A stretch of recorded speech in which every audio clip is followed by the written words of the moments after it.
Hello hi అండి, అందరికీ నమస్కారం. Welcome back to our channel అమ్మాయి గారు రుచులు అండి.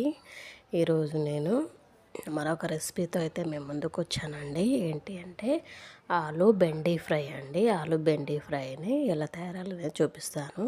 వీడియోలో చూపిస్తున్నట్టుగా బెండకాయ ముక్కల్ని ఆలు ముక్కల్ని అలా కట్ చేసి పెట్టుకోవాలి. దానికో ఆలు బెండి ఫ్రైకి కావాల్సినటువంటి ఇంగ్రీడియంట్స్ అన్నీ కూడా వీడియోలో చూపిస్తాను.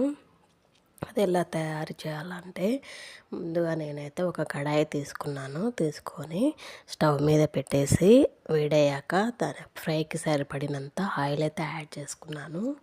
ఆయిల్ యాడ్ చేసుకున్న తర్వాత పోపు గింజలు అయితే యాడ్ చేసుకోవాలి. అలా పోపు గింజలు మాగినాక వాటిలోకి నేనైతే ఆలుగడ్డ ముక్కలు అయితే యాడ్ చేసుకోవడం జరిగింది. చూడండి, వీడియోలో చూపిస్తున్నట్టుగా ఆలుగడ్డ ముక్కలు అయితే మనం యాడ్ చేసుకోవాలి. మనం కట్ చేసి పెట్టుకున్నటువంటి ఆలుగడ్డ ముక్కలను అయితే యాడ్ చేసుకోవాలి. ఆలుగడ్డ ముక్కల్ని యాడ్ చేసుకున్న తర్వాత నెక్స్ట్ మనం అవైతే మిక్స్ చేసుకోవాలి. ఒకసారి అయితే కలియబెట్టుకోవాలి. కలియబెట్టుకున్న తర్వాత ఆలు అలా కాస్త ఫ్రై అయిన తర్వాత నెక్స్ట్ మనం తీసుకోవాల్సింది ఏంటి అంటే నేనైతే గ్రీన్ చిల్లీ వేసానండి. 2-3 గ్రీన్ చిల్లీలు అయితే చిన్న చిన్న ముక్కలుగా కట్ చేసి పెట్టుకున్నాను. సో గ్రీన్ చిల్లీ అయితే యాడ్ చేయడం జరిగింది. నెక్స్ట్ నేను చూడండి, వీడియోలో చూపిస్తున్నట్టుగా ఆలూని అయితే అలా మీడియం ఫ్లేమ్లో పెట్టుకొని ఫ్రై చేసుకోవాలి. హై ఫ్లేమ్లో పెట్టుకుంటే కడాయి అనేది మాడిపోతుంది. సో ఆలు తొందరగా ఫ్రై కావాలంటే ముందుగా సాల్ట్ యాడ్ చేసుకోవాలి. సో నేను వీడియోలో చూపిస్తున్నట్టుగా నెక్స్ట్ నేనైతే గ్రీన్ చిల్లీ అయితే యాడ్ చేసుకోవడం జరిగింది. గ్రీన్ చిల్లీ యాడ్ చేసుకున్న తర్వాత మరొకసారి అయితే మిక్సింగ్ అయితే చేసుకున్నాను. చూడండి, వీడియోలో చూపిస్తున్నట్టుగా అలా మిక్సింగ్ చేసుకున్న తర్వాత నెక్స్ట్ నేనైతే కొంచెం టేస్ట్కి సరిపడా సాల్ట్ అయితే యాడ్ చేసుకుంటున్నాను. సో సాల్ట్ యాడ్ చేసుకోవాలి ముందుగానే, ఎందుకంటే తొందరగా కుక్ అయిపోతాయండి. అలానేసి నేను సాల్ట్ అయితే యాడ్ చేసుకున్నాను. ఆలు అలా ఫ్రై అయిపోయిన తర్వాత నెక్స్ట్ నేనైతే వాటిలోకి మనం కట్ చేసి పెట్టుకున్నటువంటి బెండకాయ ముక్కలను అయితే యాడ్ చేసుకోవాలి.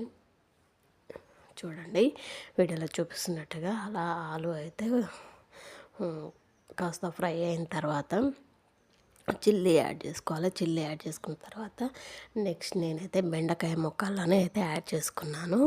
కట్ చేసి పెట్టుకున్నటువంటి బెండకాయ ముక్కలను యాడ్ చేసుకున్న తర్వాత అందులో కాస్త అలా ఫ్రై కావాలి. ఏం లేదండి, కొద్దిగా కోల్డ్ అయింది అందుకనేసి కొంచెం వాయిస్ చేంజ్ వస్తుంది. అలా కట్ చేసి పెట్టుకున్న తర్వాత నెక్స్ట్ నేను బెండకాయ ముక్కలని అలా ఫ్రై కానివ్వాలి. కాసేపు అలా మిక్సింగ్ అయితే చేసుకోవాలి. మిక్సింగ్ చేసుకొని అలా కాస్త అలా ఫ్రై అయిన తర్వాత నెక్స్ట్ మనం వాటిలోకి అయితే పసుపు అయితే యాడ్ చేసుకోవాలి. నెక్స్ట్ నేనైతే అలా ఫ్రై అయిపోయిన తర్వాత నెక్స్ట్ నేను వాటిలోకి ఫ్రై అయితే యాడ్ చేశాను. ఫ్రై యాడ్ చేసుకున్న తర్వాత నేను వెల్లుల్లి కచ్చా పచ్చాగా దంచుకొని 3-4 వెల్లుల్లి అయితే తీసుకున్నానండి. అలా 3-4 వెల్లుల్లి అయితే కచ్చా పచ్చాగా దంచుకొని వేసుకోవాలి. అది కూడా ఆయిల్లో ఫ్రై అయిన తర్వాత నెక్స్ట్ నేను వాటిలోకి పసుపు అయితే యాడ్ చేసుకోవడం జరిగింది. పసుపు యాడ్ చేసుకొని బాగా మిక్సింగ్ అయితే చేసుకోవాలి. అలా మిక్సింగ్ చేసుకున్న తర్వాత పసుపులో కూడా కాస్త అలా ఫ్రై అవ్వాలి. మనం యాడ్ చేసినటువంటి ఇంగ్రీడియంట్స్ అని అలా ఫ్రై అయిన తర్వాత నెక్స్ట్ మనం అలా ఒక్కొక్కసారి పసుపు యాడ్ చేసిన తర్వాత బాగా మిక్సింగ్ అయితే చేసుకోవాలండి. నెక్స్ట్ నేను వాటిలోకి కావాల్సినటువంటి నెక్స్ట్ ఇంగ్రీడియంట్ ఏంటంటే చూడండి, వీడియోలో చూపిస్తున్నట్టుగా బెండి ఆలు మంచిగా నీట్గా ఫ్రై అయిపోయాయి కదండి. వాటిలోకి నేను మనం ఎంత లెవెల్లో అయితే కారం తింటామో అంత లెవెల్లో నేనైతే కారం అయితే యాడ్ చేశాను. నేనైతే 1 స్పూన్ అయితే కారం పొడి అయితే యాడ్ చేశాను. సో అలా కారం పొడి యాడ్ చేసుకున్న తర్వాత నెక్స్ట్ నేను ధనియా పౌడరు అండ్ జీలకర్ర పౌడర్ అయితే యాడ్ చేసుకున్నానండి. ధనియా పౌడర్ జీలకర్ర పౌడర్ యాడ్ చేసుకున్న తర్వాత నేను మరొకసారి అయితే మిక్సింగ్ అయితే చేశాను. చూడండి, వీడియోలో చూపిస్తున్నట్టుగా మిక్సింగ్ అయితే చేసుకోవాలి. అలా మిక్సింగ్ చేసుకున్న తర్వాత చూడండి వీడియోలో చూపిస్తున్నట్టుగా మిక్సింగ్ అయితే చేసుకోవాలి. మిక్సింగ్ చేసుకున్న తర్వాత మరొకసారి అయితే బాగా నీట్గా మిక్సింగ్ చేసుకున్న తర్వాత అలా కాసేపు ఫ్యూ మినిట్స్ అయితే స్టవ్ మీద ఉంచాలి. స్టవ్ మీద ఉంచిన తర్వాత మంచిగా నీట్గా ఫ్రై అయిపోతూ ఉంటాయి అవి. అలా ఫ్రై అయిన తర్వాత నెక్స్ట్ మనం చల్లార్చిన తర్వాత మనమైతే కొద్దిగా నిమ్మకాయ రసం అయితే పిండుకోవాలండి. నిమ్మకాయ రసం పిండితే ఏంటి అంటే టేస్ట్ అనేది చేంజ్ అవుతుంది. బెండకాయకు ఉన్నటువంటి అది బంక్ అనేది పోతూ ఉంటుంది. సో అనేసి నిమ్మకాయ పిండుకోవాలి.